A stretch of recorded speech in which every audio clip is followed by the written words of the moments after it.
اعوذ باللہ من الشیطان الرجیم، بسم اللہ الرحمن الرحیم۔ السلام علیکم ورحمۃ اللہ وبرکاتہ۔ ہماری زندگی کا مقصد ایک امتحان ہے جس کے اندر ہم ڈالے گئے ہیں، اور اس کا مقصود یہ ہے کہ اللہ تعالیٰ دیکھے کہ کون ہے جو اللہ تعالیٰ کی بات کو مانتا ہے اور کون ہے جو اس کا انکار کرتا ہے۔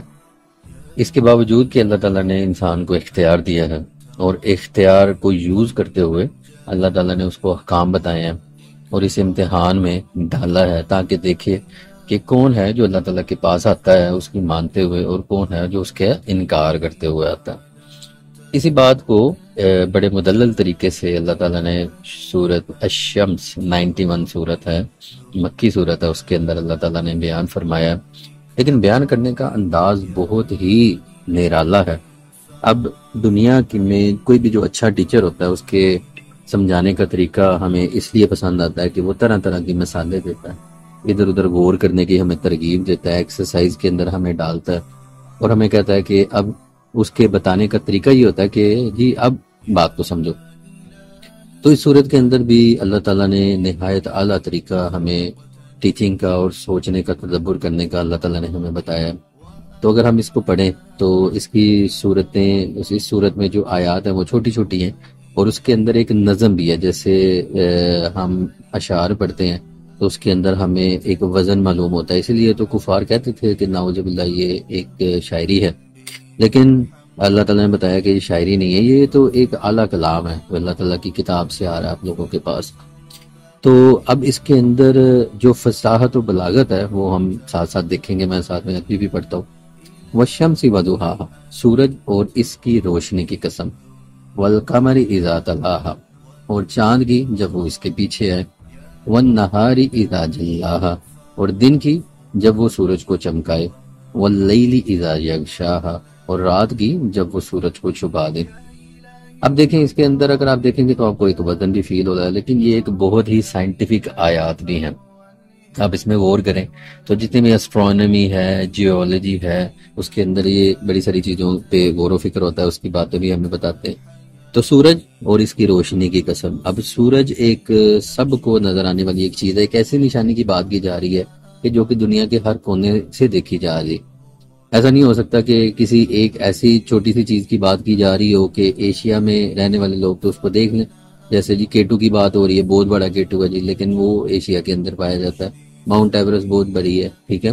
اسی طرح بڑے ہر علاقے کی کچھ خاصیتیں ہوتی ہیں، تو ان چیزوں کی بات نہیں کی جا رہی۔ تو اللہ تعالیٰ غور و فکر کرنے کے لیے کہہ رہا ہے کہ سورج اور اس کی روشنی کی قسم، تو نہایت ہی بہت بڑی ایک نشانی اللہ تعالیٰ نے بتائی کہ جہاں میں بھی کوئی رہ رہا ہے، کیونکہ قرآن پاک کی کتاب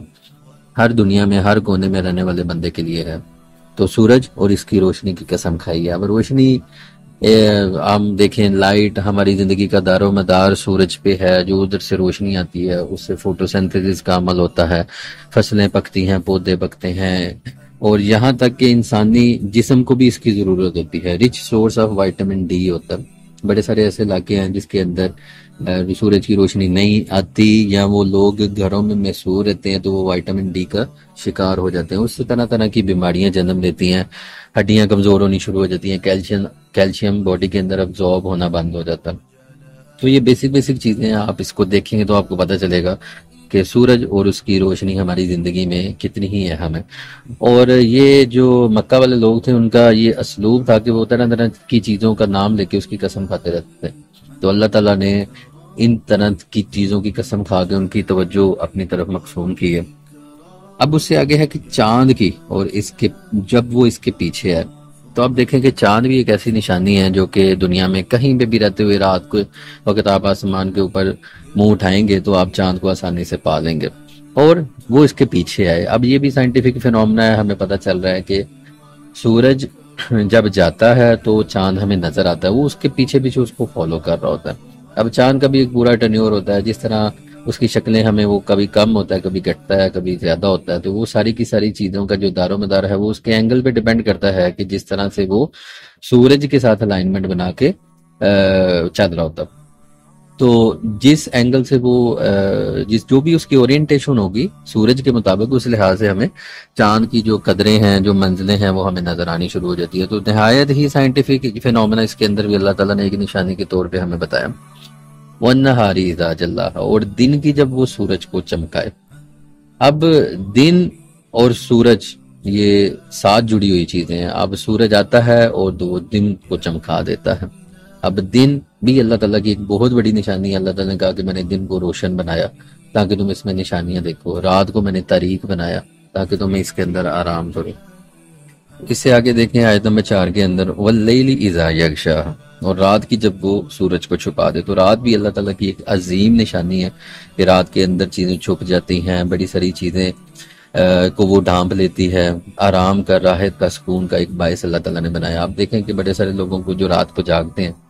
یا کسی کام کی وجہ سے، آج کل تو خیر بلا وجہ بھی لوگ جاگتے ہیں اور نائٹ میں سارے معاملات کر رہے ہوتے ہیں، لیکن جو لوگ کسی وجہ سے رات کو کام کرتے ہوئے بھی رہتے ہیں تو وہ دن کو جب سونا چاہتے ہیں تو دن کو وہ اس طرح سے سو نہیں پاتے۔ اسی طرح آپ نیچر کے الٹ چلیں گے تو بڑی ساری بیماریوں کا شکار ہو جائیں گے۔ تو رات کو جب وہ سورج کو چھپا دیا، اب رات کو اللہ تعالیٰ نے راحت کا اور سونے کا، سکون حاصل کرنے کا باعث بنایا،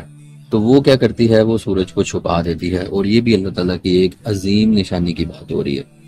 وَالسَّمَاءِ وَمَا بَنَاهَا، اور آسمان کی اور اس کے بنانے والے کی قسم۔ آسمان جب ہم دیکھتے ہیں یہ بھی ایک ایسی نشانی ہے کہ اب یہ اگر آپ غور کریں تو دنیا کے ہر کونے سے یہ ساری کی ساری نشانیاں آپ آبزرو کر سکتے ہیں۔ تو آسمان آپ دیکھتے ہیں وہ ہمیں ایک بغیر پلرز کے ایک مضبوط چھت ہمارے اوپر ہمیں دکھائی دیتی ہے، اور یہ اتنی ایک عظیم کاریگری ہے کہ اس کے بنانے والے کی اللہ تعالیٰ نے اپنی بھی قسم کھائی ہے۔ وَالْأَرْضِ وَمَا طَحَاهَا، اور زمین کی اور اس کے پھیلانے والے کی قسم۔ اور زمین بھی ہم دیکھتے ہیں کہ سیدھی سی زمین ہے، تو اس کے اندر ہم رہ رہے ہیں، ہم چل پھر رہے ہیں، اس کی زمین کی ایک گریوٹی ہے۔ اب وہ گریوٹی زیادہ ہو تو ہم چل پھر ہی نہ سکیں، ہم اٹھ نہ سکیں، جہاں پہ بیٹھے ہیں اس کی فورس کے ساتھ ہی ہم زمین پہ چپکے رہیں۔ اگر یہ اس کی پراپرٹی ذرا کم ہو جائے تو ہم ہوا میں اڑتے پھریں، ہم اپنے معاملات نہیں کر سکتے۔ اسی طرح مشینری جتنی بھی بنی ہوئی ہے، انڈسٹریل مشینیں، ہمارے گھروں میں چلنے والی مشینیں، وہ ساری کی ساری زمین کے اصولوں کے عین مطابق بنائی گئی ہیں۔ جو بھی اللہ تعالیٰ نے جس طرح سے بھی زمین کو ڈیزائن کیا ہے، اس میں فورسز جیسے اپلائی ہوتی ہیں، اس طرح سے یہ چلتی ہے، تو ہماری ساری مشینری بھی چلتی ہے۔ اگر اللہ تعالیٰ چاہے تو ذرا سی کسی بھی لا میں اگر تبدیلی آ جائے تو ہماری ساری کی ساری مشینری، ہمارے سارے جو دنیا کے کام ہیں وہ سارے دڑم بڑم ہو سکتے ہیں۔ تو اس میں اس کے پھیلانے والے کی قسم کہ کتنی کارگری کے ساتھ اللہ تعالیٰ نے اس زمین کو پھیلایا۔ اب یہ ساری کی ساری باتیں، عظیم نشانیاں بیان کرنے کے بعد اللہ تعالیٰ نے وہ جو مین کرکس ہے جو بتانا چاہ رہے ہیں وہ یہی ہے، وَنَفْسٍ وَمَا سَوَّاهَا، اور جان کی اور اس کی جس نے اسے ٹھیک ٹھیک بنایا۔ اب یہ انسان کی جان کی بات ہو رہی ہے۔ انسان کے اندر ڈیفرنٹ طرح کے نفس ہوتے ہیں۔ ایک نفس امارہ ہوتا ہے، الف سے، وہ ایک ایسا نفس ہمارے اندر اللہ تعالیٰ نے رکھا ہوا ہے جو ہمیں برائی کے لیے اکساتا رہتا ہے۔ پھر اسی طرح اللہ تعالیٰ نے ایک نفس لوامہ دیا ہمیں، وہ ہمیں کیا کرتا ہے کہ جب بھی ہم کوئی برا کام کر بیٹھتے ہیں تو اس پہ ہمیں ملامت کرتا رہتا ہے، ہمیں توبہ کی طرف لے کے آتا ہے، اور کوئی اچھا کام کرتے ہیں تو اس پہ شاباش بھی دے رہا ہوتا ہے۔ اور اس کے علاوہ اللہ تعالیٰ نے ہمیں ایک نفس مطمئنہ دیا جو ہمیں نیکی کی طرف ترغیب دیتا رہتا ہے۔ تو وہ ادھر ہمیں شارٹ کر کے بتایا جائے کہ نفس کی قسم، وہ جان کی قسم جس نے اس کو ٹھیک ٹھیک بنایا۔ تو آپ دیکھیں اس کے اندر بڑی ہی سائنٹیفک اور بایولوجی کے اصولوں کے مطابق یہ آیت ہے۔ آپ دیکھیں گے اس کے اندر ڈاکٹری بڑی، آپ دیکھیں گے جسم جس طرح سے بنا ہوا ہے، اناٹمی جس طرح سے انسان کی بنی ہوئی ہے، دل ہے اس کا ایک خاص کام ہے، گردوں کا، پھیپھڑوں کا، ہمارے بلڈ کا، ہر آرگن کا ایک خاص مقصد ہے۔ وہ بندہ ہی آپ کو بتا سکتا ہے، جس کے پاس کوئی اعضاء اگر نہیں ہے تو اس کی قدر و قیمت وہی آپ کو بتا سکتا ہے۔ آنکھ ہے، کان ہے، ہم سونگھتے ہیں، چکھتے ہیں، سونگھتے ہیں، سنتے ہیں، یہ سارے کے سارے اعضاء اللہ تعالیٰ نے ہمیں دیا، اور جس نے اس کو ٹھیک ٹھیک بنایا۔ تو اس کے اندر بھی بہت بڑی ایک سائنٹیفک بات ہمیں بتائی جا رہی ہے کہ غور و فکر کرنے والی ہے۔ فَأَلْهَمَهَا فُجُورَهَا فَتَقْوَاهَا، اور پھر اس کی نافرمانی اور اس کی پرہیزگاری کی سمجھ اس کے دل میں ڈالے۔ تو یہ جو اختیار ڈالا اللہ تعالیٰ نے، دماغ دیا، بڑا زیادہ لاجیکل ہے، ریشنل ہے، چیزوں کو ڈھونڈتا ہے، سمجھتا ہے، یاد کرتا ہے۔ تو اس کی سمجھ بھی اللہ تعالیٰ نے دی کہ میں نے اللہ تعالیٰ کی فرمانبرداری کرنی ہے، پرہیزگاری اختیار کرنی ہے، یا اس کی نافرمانی کرنی ہے۔ اور بات جو ہے وہ مزید آگے بڑھتی ہے کہ قد افلح من زکاہا، کہ بے شک جس نے نفس کو پاک کر لیا وہی کامیاب ہے۔ تو دیکھیں نفس کی بات ہوئی اور سمجھ ڈالی اللہ تعالیٰ نے کہ نافرمانی کرنی ہے یا فرما برداری کرنی ہے، اور اینڈ پہ اب رزلٹ کی طرف جاری ہے کہ وہی کامیاب ہے کہ جس نے اپنے نفس کو پاک کر لیا۔ وہ نفس جو ملا جلا اللہ تعالیٰ نے رکھا ہوا تھا کہ ایک نفس امارہ تھا، ایک لوامہ تھا، تو یہ سارے اللہ تعالیٰ نے پاک کر کے اینڈ پہ جو اللہ تعالیٰ کے پاس آپ حاضر ہوئے تو نفس سے مطمئنہ لے کے آپ حاصل ہوئے کہ نفس کو اس نے پاک کر لیا برائیوں سے، وہی اصل کامیاب ہے۔ وقد خواب من دساہا، اور بے شک جس نے نفس کو گناہوں میں چھپا دیا وہی ناکام ہو گیا۔ تو یہ اس کا سائملٹینیس کنٹراسٹ اللہ تعالیٰ نے ہمیں بتایا۔ یہ قرآن کا ایک اسلوب ہے جہاں پہ ایک پازیٹیو چیز کی بات کی جاتی ہے وہاں پہ نیگیٹو کی بھی بات کی جاتی ہے، تاکہ وہی جو عقل سمجھ اللہ تعالیٰ نے دی ہوئی تھی کہ سمجھنا ہے اور سمجھ کے فرما برداری کرنی یا نافرمانی، اس کو اللہ تعالیٰ نے یہاں پہ دوبارہ ہمیں اس سائملٹینیس کنٹراسٹ کو ہمارے سامنے اجاگر کیا ہے کہ وہ جس نے نفس کو گناہوں میں چھپا دیا کہ وہ اللہ تعالیٰ کے سامنے نفس سے ہمارا ہی لے کے پہنچا، جو اس کا برا اور برائیوں پہ ہی اکساتا رہا، تو وہ ناکام ہو گیا۔ اب یہ سارا کا سارا ہمیں جو ہے اصول، اس کو ہم لا آف پاسنگ بھی کہہ سکتے ہیں قیامت کے دن، جس طرح ہم نیوٹن کے قانون اور اس طرح سے جیسے انہوں نے ڈسکور کیے باتیں کرتے رہتے ہیں سائنٹیفک، تو یہ اللہ تعالیٰ نے ہمیں اخروی زندگی میں کامیاب اور ناکام ہونے کا ہمیں لا دے دیا۔ یہاں پہ سمری آف سمری ہے کہ جو جس نے یہ کیا وہ یہ کرے گا، جنت میں جائے گا، اور جس نے گناہ کیے اور نفس کو گناہوں میں لے کے اللہ تعالیٰ کے پاس گیا تو وہ جہنم میں جائے گا۔ اب کیونکہ ایک اسلوب ہوتا ہے کہ ہم مثال سے بھی بیان کرتے ہیں، تو ساری ایک اب دیکھیں نشانیاں پہلے دکھائیں، اس میں غور و فکر کیا، پھر بیچ میں بات کی کہ یہ بات ہے جو ہم نے پہنچانی ہے، یہ لا ہے، اس پہ آپ نے عمل کرنا ہے، اور ساتھ میں فار ایگزامپل کے طور پہ آگے ہمیں ایک مثال بھی بتائی جا رہی ہے کہ کذبت ثمود بطغواہا، کہ جی قوم سمود نے اپنی سرکشی سے جھٹلایا، اذ انبعث اشقاہا، کہ جس وقت ان کا سب سے بڑا جو بدبخت آدمی تھا وہ اٹھ کے کھڑا ہوا، فقال لهم رسول اللہ ناقۃ اللہ فسقیاہا، تو اللہ کے رسول نے ان سے فرمایا کہ اللہ کی اونٹنی اور اس کے پینے کی باری سے بچو، فکذبوہ فعقروہا فدمدم علیہم ربہم بذنبہم فسواہا، تو انہوں نے اسے جھٹلایا، پھر اونٹنی کی کونچیں کاٹ دیں، تو ان پر ان کے رب نے ان کے گناہ کے باعث تباہی ڈال کر ان کی بستی کو برباد کر دیا، ولا یخاف عقباہا، اور اسے ان کے پیچھا کرنے کا خوف نہیں۔ یعنی اللہ تعالیٰ نے ایک مثال بتائی کہ یہ قوم سمود کی بات بتائی جا رہی ہے کہ قوم سمود نے طرح طرح کے معجزے مانگے، اس میں سے ایک الٹیمیٹ معجزہ یہ تھا کہ انہوں نے کہا کہ پہاڑ کے اندر سے ایک اونٹنی نہیں نکلا ہے، وہ ایک لمبا واقعہ ہے، اس کی طرف اشارہ ہے، کیونکہ یہ مکی صورتیں ہیں تو اس میں اتنی کھول کے بات نہیں بتائی گئی، تو اشارتاً بتائی گئی۔ تو جب اونٹنی نکلی تو اس کے قتل کے در پہ ہوئے، اس کی کونچیں کاٹ دی، جو اونٹ کا نیچے والا جو